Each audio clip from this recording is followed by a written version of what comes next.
एक बार की बात है, होशियारपुर नामक गांव में कृति अपने पिता किशोर दास के साथ रहती थी।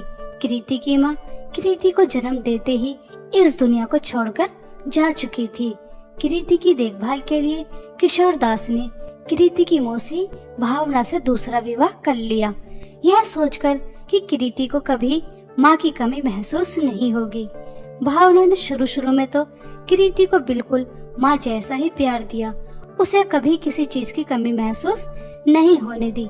लेकिन भावना का बर्ताव कृति के प्रति उस समय बदल गया जब उसने खुद एक बेटी को जन्म दिया। भावना ने उसका नाम छाया रखा। भावना सिर्फ छाया से ही प्यार करती और कृति की तरफ आंख भरकर भी नहीं देखती। ऐसे ही समय बीत रहा था और कृति छाया दोनों बड़ी हो गई। छाया सुंदर थी और उसे माँ बाप दोनों का प्यार मिलता था, इसी से वो बहुत ज्यादा घमंडी और बदतमीज स्वभाव की लड़की थी। वहीं दूसरी तरफ कृति सुंदर होने के साथ साथ समझदार और अच्छे स्वभाव की लड़की थी। एक दिन कृति अपने हाथों पर नेल पॉलिश लगा रही थी, तभी छाया उसके पास आती है और उससे कहती है, ए कृति की बच्ची, तू अपने हाथों पर नेल पॉलिश क्यों लगा रही है? अभी तो तुझे किचन में जाकर बर्तन धोने हैं, उसके बाद हम सबके गंदे कपड़े भी धोने हैं, फिर इस्त्री करनी है। तुझे सजना संवरना नहीं चाहिए, तू सिर्फ इस घर की नौकरानी है। सजना संवरना सिर्फ मेरे ऊपर जचता है क्योंकि मुझे दोस्तों के साथ बाहर घूमने जाना होता है। तू क्यों अपने हाथों को सुंदर बना रही है? तू किसे दिखाएगी अपने सुंदर सुंदर हाथ? चल यहाँ से नौकरानी। छाया, मैं तुमसे बड़ी हूँ, तुम मुझसे इस तरह बात मत किया करो, और मुझे भी सजने संवरने का हक है।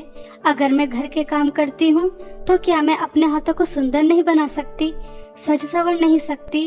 अगर तुम बाहर घूमने जाती हो तो क्या तुम्हें ही हक है कि तुम सज संवर कर अपने हाथों को सुंदर बनाओ, मैं क्यों नहीं? कृति, शायद तू भूल गई, तू इस घर की बेटी नहीं, तुझे माँ ने इस घर की नौकरानी बना के रखा है। इस घर की सिर्फ एक ही बेटी है, वो है छाया। ये बात अपनी छोटी सी अकल में डाल ले और मेरे से उम्मीद मत करना कि मैं तुझे कभी अपनी बड़ी बहन मानूंगी। इस घर की नौकरानी है तू, नौकरानी की तरह रहे, मालकिन बनने की कोशिश मत कर। और आज के बाद मेरी नेल पॉलिश छू भी मत लेना, वरना माँ से कहकर तेरी बहुत पिटाई लगवाऊंगी। ऐसा कहकर छाया कृति से नेल पॉलिश छीन लेती है। कृति को नेल पॉलिश लगाने का बहुत शौक था। उसे श्रृंगार करने के लिए कुछ न मिले, लेकिन बस एक नेल पॉलिश मिल जाए, उसे फिर किसी चीज की जरूरत नहीं होती। कृति को बहुत दुख होता है और वह घर का काम करने चली जाती है। और कुछ समय बाद छाया भावना से कहती है, माँ, आपने इस कृति को घर में क्यों रखा है? हम एक नौकरानी भी तो रख सकते हैं, आप इसे घर से निकाल दो। आपको नहीं पता क्या? मेरे दोस्त कह रहे थे इस घर में इस कृति नौकरानी का भी हिस्सा है। जब तक ये रहेगी यहाँ पर सारी प्रॉपर्टी मेरे नाम नहीं हो सकती। आपको इसके बारे में सोचना चाहिए और इस कृति नौकरानी को घर से बाहर फेंक देना चाहिए। हाँ मेरी बच्ची, तू कह तो बिल्कुल ठीक रही है। ये इस घर की बड़ी बेटी है तो प्रॉपर्टी भी इसी के नाम है। मैं तो बस एक मौके की तलाश में हूँ, कब तुम्हारे पिताजी काम के सिलसिले से बाहर जाएं और कब मैं इस चुड़ैल को अपने घर से निकाल सकूं। मेरी स्वर्गवासी बहन की बेटी है, कभी कभी थोड़ी दया भी आ जाती है, लेकिन मेरी बेटी से बढ़कर नहीं हो सकती, इसलिए इस चुड़ैल को घर से निकालना ही होगा, तभी सारी प्रॉपर्टी तुम्हारे नाम होगी। माँ बेटी दोनों मिलकर कृति को घर से बाहर निकालने का सोच लेती हैं और जिस दिन का दोनों माँ बेटी को बेसब्री से इंतजार था वह दिन आ जाता है। और एक दिन किशोरदास भावना से कहता है, भावना, मुझे काम के सिलसिले से कुछ समय के लिए शहर जाना पड़ रहा है। तुम मेरी दोनों बेटियों का अच्छे से ख्याल रखना। अच्छा बताओ, मैं तुम्हारे लिए शहर से क्या लेकर आऊं? और हाँ, मेरी दोनों शहजादी बेटियों, शहर से क्या मंगवाना है मुझे लिस्ट दे दो, मैं तुम तीनों के लिए शहर से तुम्हारी फेवरेट चीज ले आऊंगा। अजी, मेरे लिए तो सुंदर सुंदर साड़ी ले आना। शहर की साड़ियाँ बहुत सुंदर होती हैं, उन्हें पहनकर मैं पूरे गांव में घूमूंगी। मेरी जैसी साड़ी किसी पर भी नहीं होनी चाहिए, अच्छी वाली और महंगी लेकर आना। पिताजी, मेरे लिए बहुत सारी सुंदर सुंदर ड्रेसेस और बहुत सारा ब्रांड का मेकअप लेकर आना पूरे गांव में किसी के पास नहीं होना चाहिए ऐसा। पिताजी, मेरे लिए सस्ती सी सुंदर सुंदर कलर की बहुत सारी नेल पॉलिश लेकर आ जाना। ठीक है, अब मैं चलता हूँ, अपना ख्याल रखना। किशोर दास शहर चला जाता है। किशोर दास के जाते ही भावना और छाया दोनों मिलकर एक प्लान बनाती हैं और भावना कृति को अपने पास बुलाती है और उससे कहती है, कृति, इस गांव के बाहर जो जंगल है वहाँ पर नदी है, तुझे वहाँ जाकर एक जड़ी बूटी लेकर आनी है। मैंने सुना है कि उस पेड़ की जड़ी बूटी सर के दर्द में बहुत अच्छी होती है। तुझे वहाँ जाकर वो जड़ी बूटी लेकर आनी है। मेरे सर में बहुत तेज दर्द है, जल्दी जा और लेकर आ। मगर माँ, मैं जंगल कैसे जा सकती हूँ? मुझे जंगल जाने में बहुत डर लगता है। मैं आपके लिए जड़ी बूटी नहीं ला सकती, मुझे माफ कर दीजिए। नहीं, जड़ी बूटी तो तुझे लानी होगी। अगर तू नहीं लेकर आई तो समझ लेना मैं तुझे इस घर से धक्के मार कर निकाल दूंगी। तेरा बाप भी यहाँ पर नहीं है जो तेरी साइड लेगा। माँ, आप मुझसे पूरे घर का काम कराती हैं और गलती होने पर मेरी कितनी पिटाई करती हैं, लेकिन मैं चुपचाप आपकी पिटाई भी सहती हूँ और पूरे घर का काम करती रहती हूँ। आप मुझे कहीं बाहर घूमने भी नहीं जाने देती और ना ही अपने साथ कहीं लेकर जाती हैं। आप छाया से कितना प्यार करती हैं, लेकिन मुझसे बिल्कुल भी प्यार नहीं करती। यह बात मैंने कभी पिताजी को नहीं बताई। चुपचाप आपकी हर कही बात मानती हूँ, लेकिन मैं जंगल नहीं जा सकती। जंगल में बहुत खतरनाक खतरनाक जानवर रहते हैं। मुझे बहुत डर लग रहा है माँ, कृपया करके मेरे ऊपर थोड़ा रहम करो।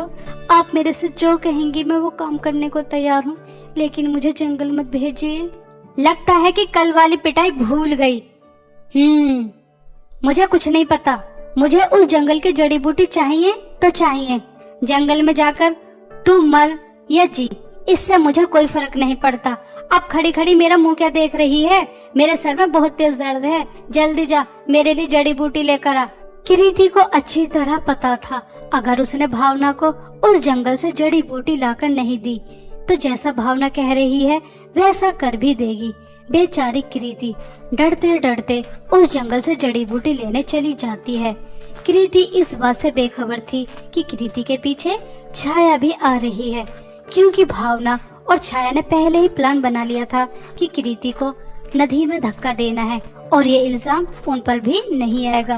कृति नदी के पास से जड़ी बूटियां लेने जैसे ही नदी के पास जाती है, तभी छाया कृति को नदी में धक्का दे देती है और हंसकर वहां से चली जाती है।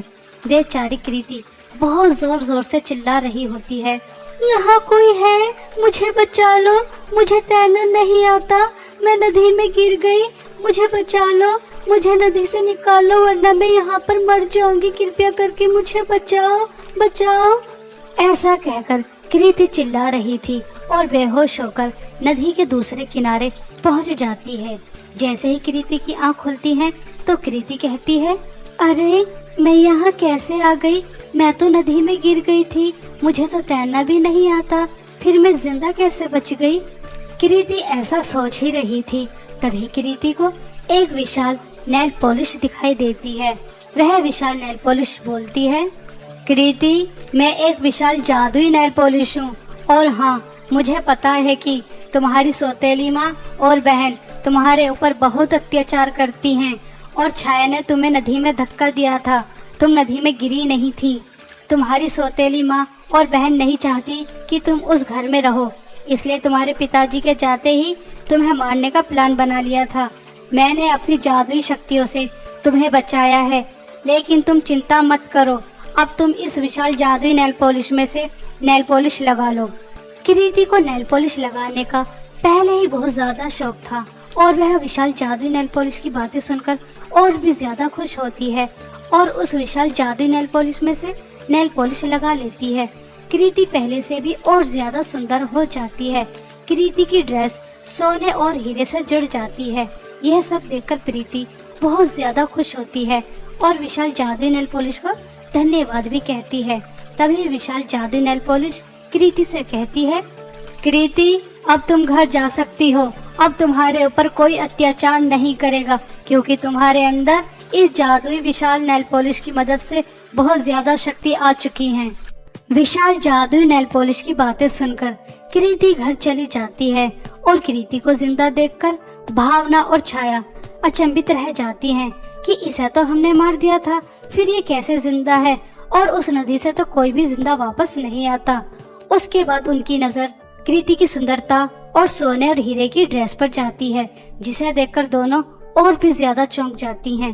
तभी भावना कृति के पास आती है और उससे कहती है, कृति बेटा, तुम्हें इतना समय कहाँ लगा? मैंने तुम्हें जड़ी बूटी लेने भेजा था और तुम जड़ी बूटी लेकर भी नहीं आई। तुम तो पहले से भी ज्यादा सुंदर लग रही हो, और तुम्हारी ड्रेस पर सोने और हीरे कैसे लगे हैं? अपनी माँ को नहीं बताओगे क्या? तुम अपनी माँ से नाराज हो। मैं तुम्हें गुस्से में थोड़ा बहुत डांट देती हूँ, क्या मेरा इतना भी हक नहीं है? मैं तुम्हारी माँ नहीं हूँ क्या? तुम मुझे नहीं बताओगी कि तुम्हें जंगल में कौन सी जादुई शक्तियाँ मिली हैं, जिनकी वजह से तुम इतनी सुंदर और तुम्हारी ड्रेस सोने और हीरे की बन गई?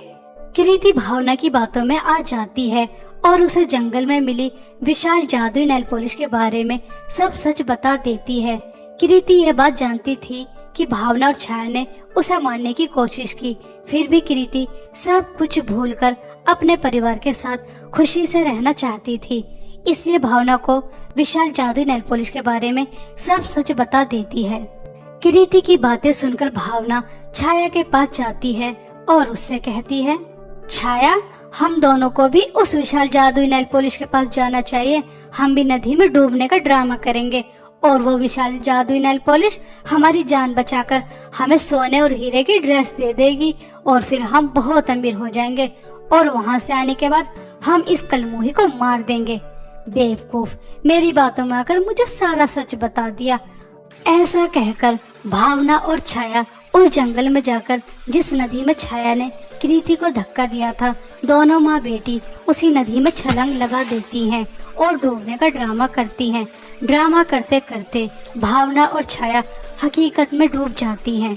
भावना और छाया को विशाल जादुई नेल पॉलिश नहीं बचाती, क्योंकि दोनों लालची थी और दोनों माँ बेटी को लालच में आकर अपनी जान से हाथ धोना पड़ता है।